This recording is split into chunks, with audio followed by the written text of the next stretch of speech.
Well, Mother's Day is a wonderful time to get together and to honor and celebrate our moms and all of the wonderful things that they do in our lives.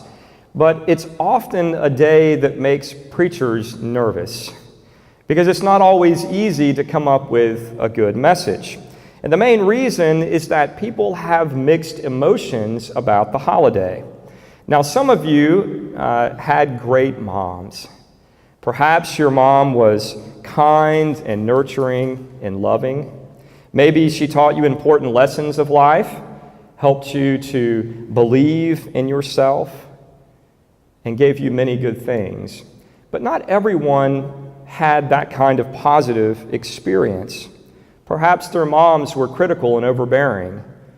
Some moms leave their children and don't come back.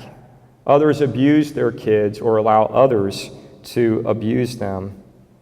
And then there are some who are sad today because they've lost their mothers, or they're a mom who has lost a child.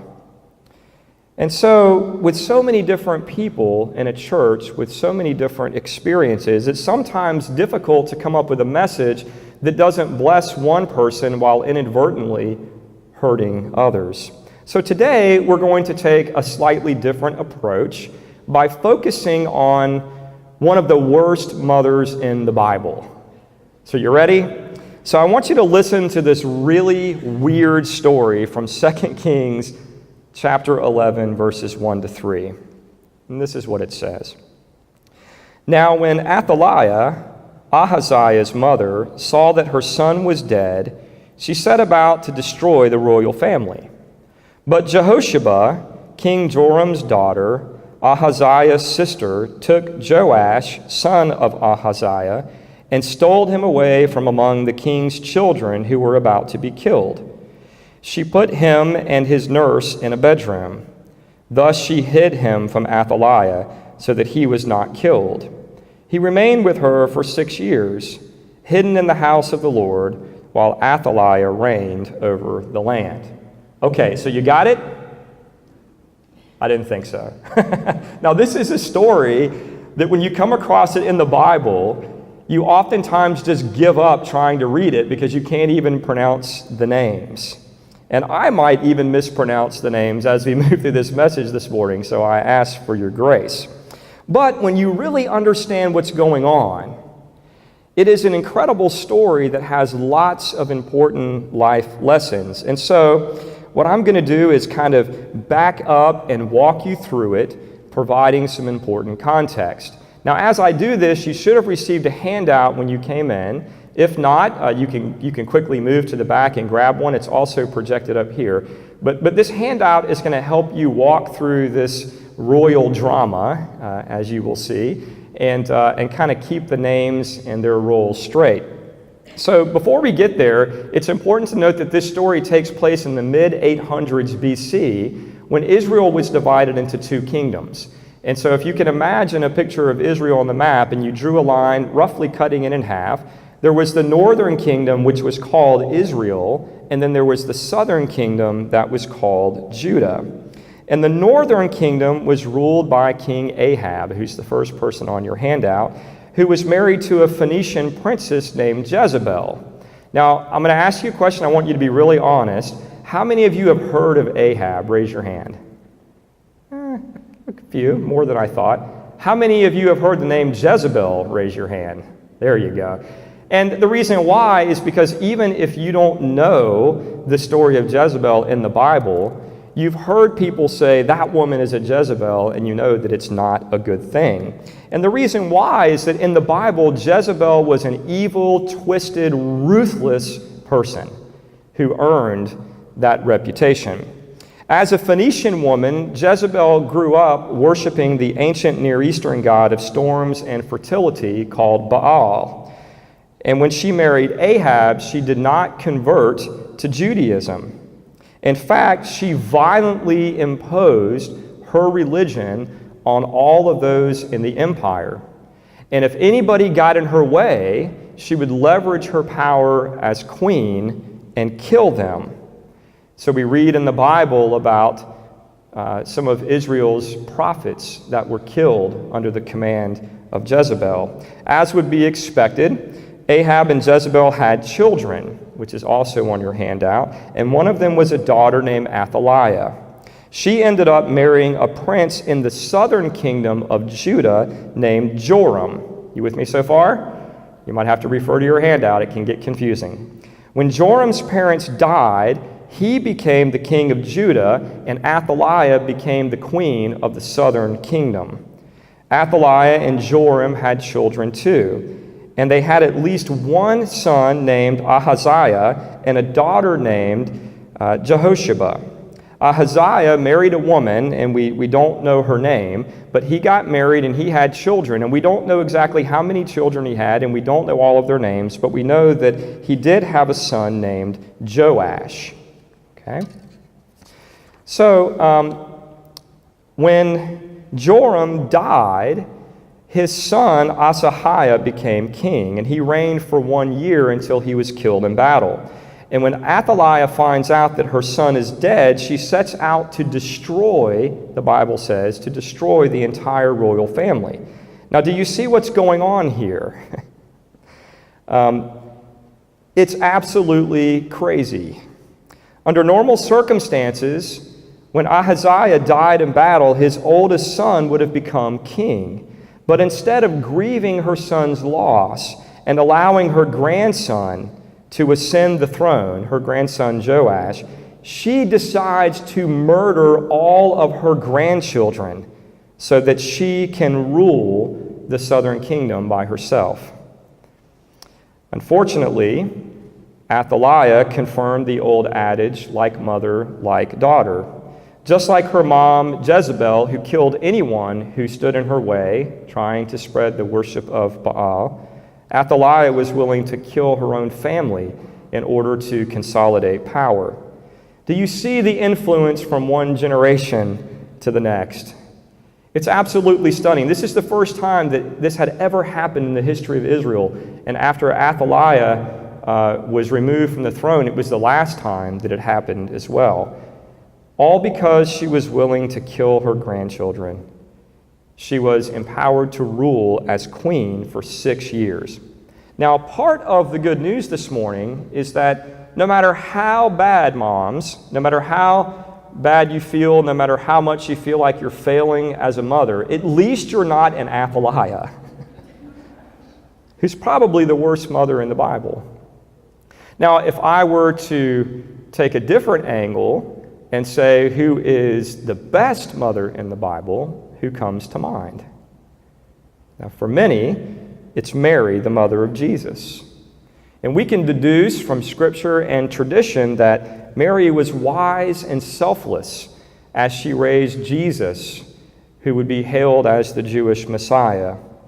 And what's interesting, though, is that there's only one story in the Bible about Jesus' childhood, and it's found in the Gospel of Luke. Many here may remember the story. When Jesus was 12, his family and his friends from the surrounding community made a pilgrimage to Jerusalem for the feast of Passover.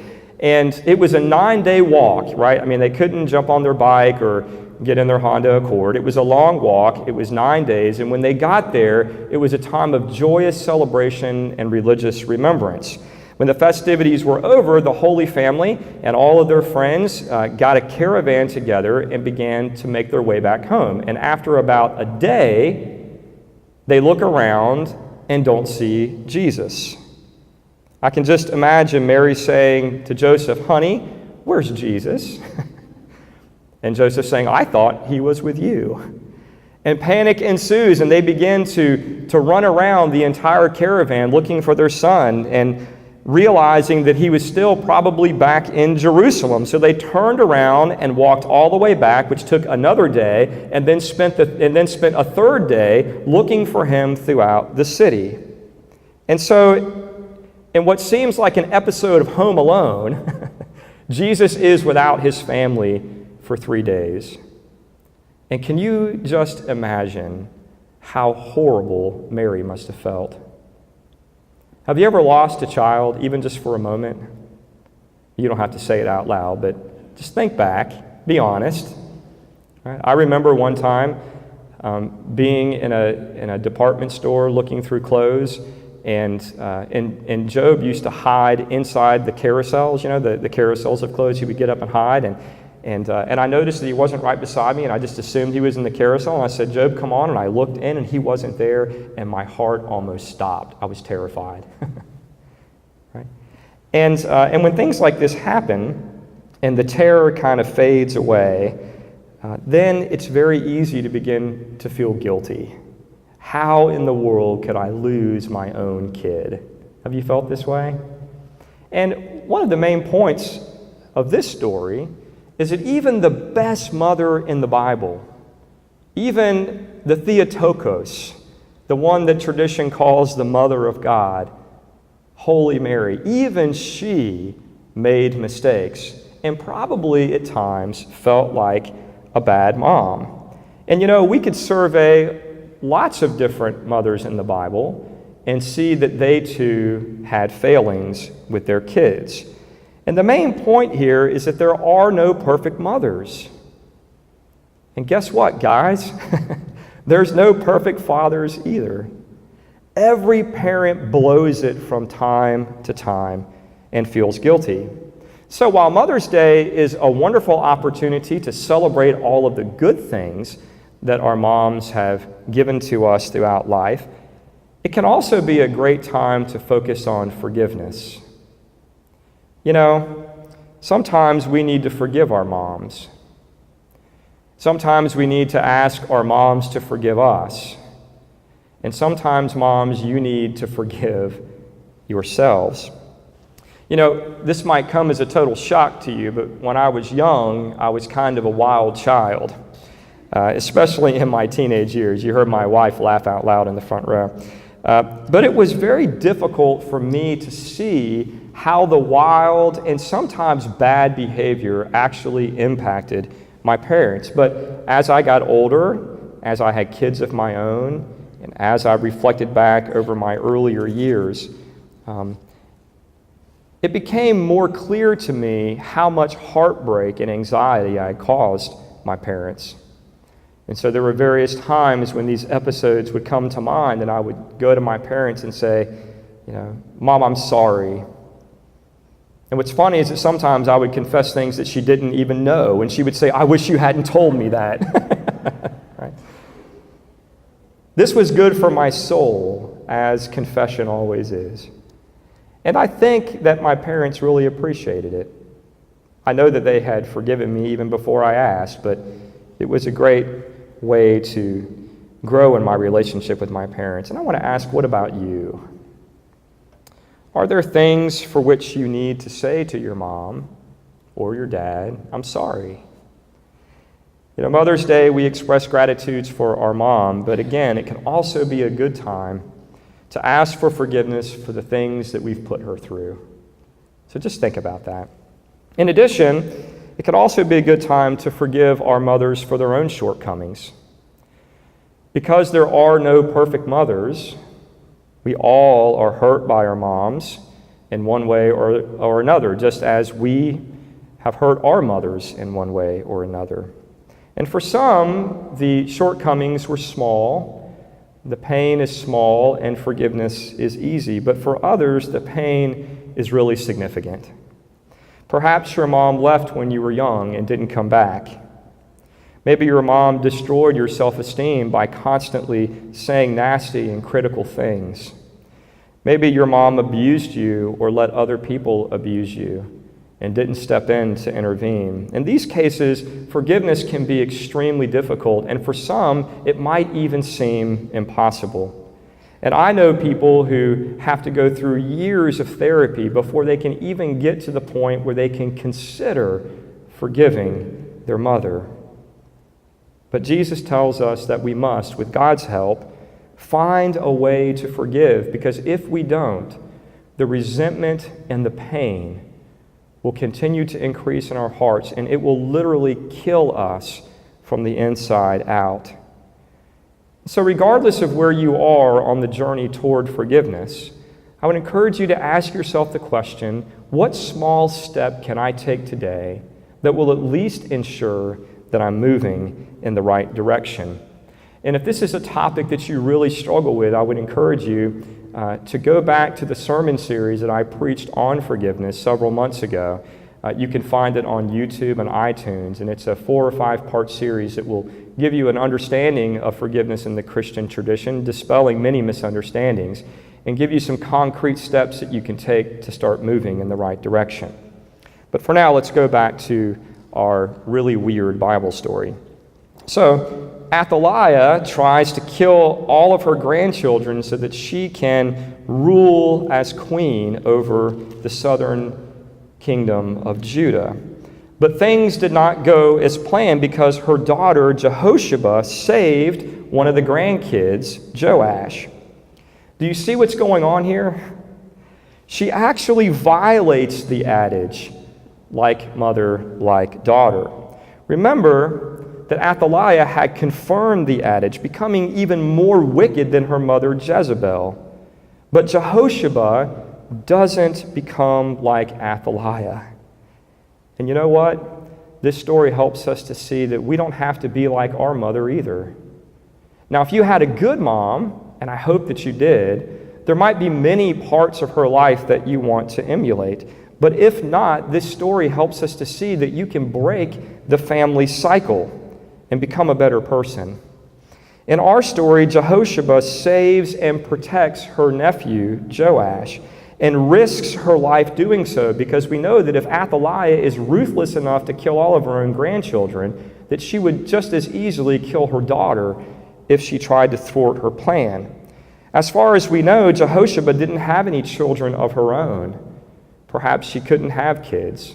Perhaps she had a child and lost him or her. We don't know. But what we do know is that she risked everything, including her own life, for 6 years to protect and raise Joash until he was 7 years old and he was brought out of hiding and into the temple and crowned as king. But even after he was crowned king, he was still being raised by his aunt and uncle. And I'm wondering if God has ever put a Jehosheba in your life. Maybe your mother and father abandoned or failed you in some serious way, and God sent an aunt or an uncle, a grandma or a grandpa, a friend, a coach, a teacher, a camp counselor, a youth leader, a college professor, someone to care for you, to nurture you and guide you. This is one way that God cares for us, by sending us a Jehosheba when we need one the most.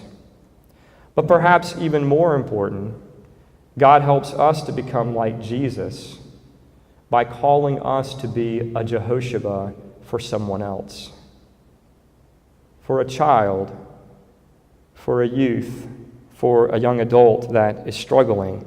Is there a child in your orbit that needs your love and care and guidance? I just want you to think about that this morning. You know, I met a Jehosheba recently when working with a nonprofit that I run with my buddy Dan. And it's called Surfers Helping Kids, you might have heard of it. We got a board from a company called Share the Stoke, who gets boards donated from Firewire. If you're not a surfer, that probably doesn't mean anything, but Firewires are pretty cool boards, just saying. And we had this extra board, and we were charged with the responsibility of finding someone local to give this board to who was a child or a youth in need and who was deserving. And we were made aware of a local girl who attends Cocoa Beach High School. She lost her father, and her mother was incapable of providing adequate care because she was addicted to drugs and still active in her addiction.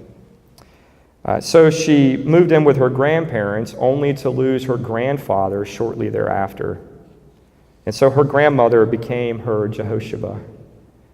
And I had the honor of meeting this incredible woman when we met on the beach to give her granddaughter the surfboard.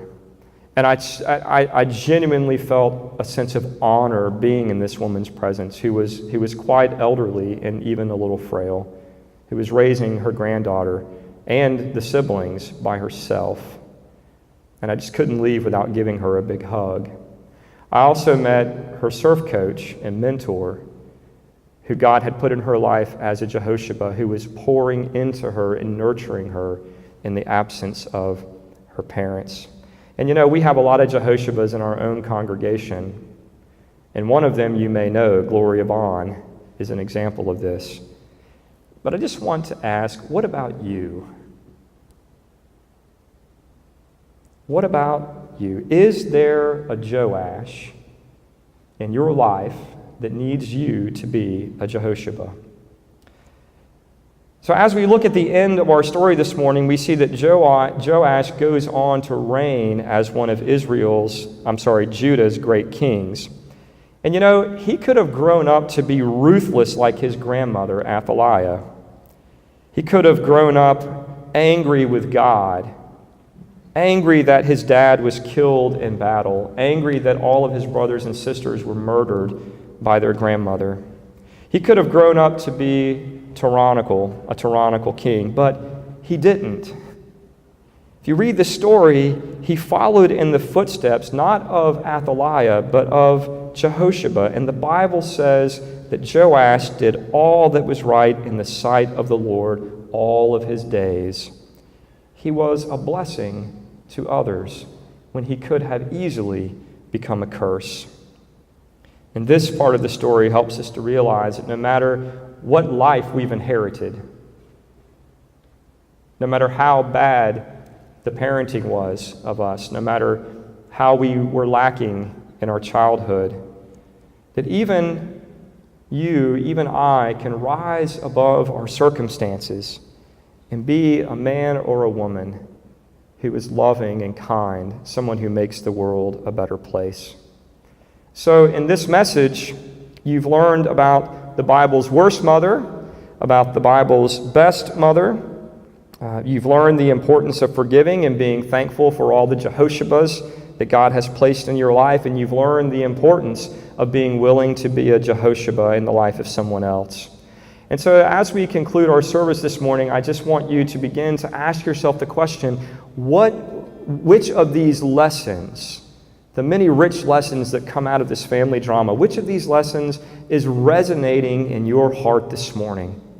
And how can you focus on that lesson and enter into a time of prayer and ask God, how can I take the next step in applying that lesson to my life? And my prayer is that God will bless and strengthen you as you continue moving forward to become the person that God has created you to be a mirror image of the compassion and love of God in this world as we see perfectly embodied in Jesus of Nazareth. I'm going to invite you to stand at this time and join me in our final song. This is one of my favorites, Revelation song. And again, we want you to respond to God in any way that is most natural for you. If you want to come forward and pray and you want to be by yourself, if you'll just come to this side of the chancel railing. If you want to come forward and have someone come and pray with you, you can come to this side of the chancel railing. You can remain seated and pray if you would like. You can stand. You can raise your hands. Just do whatever you need to do to respond to God this morning so that this message will fall on the fertile ground of your heart and take root and grow to bear much fruit.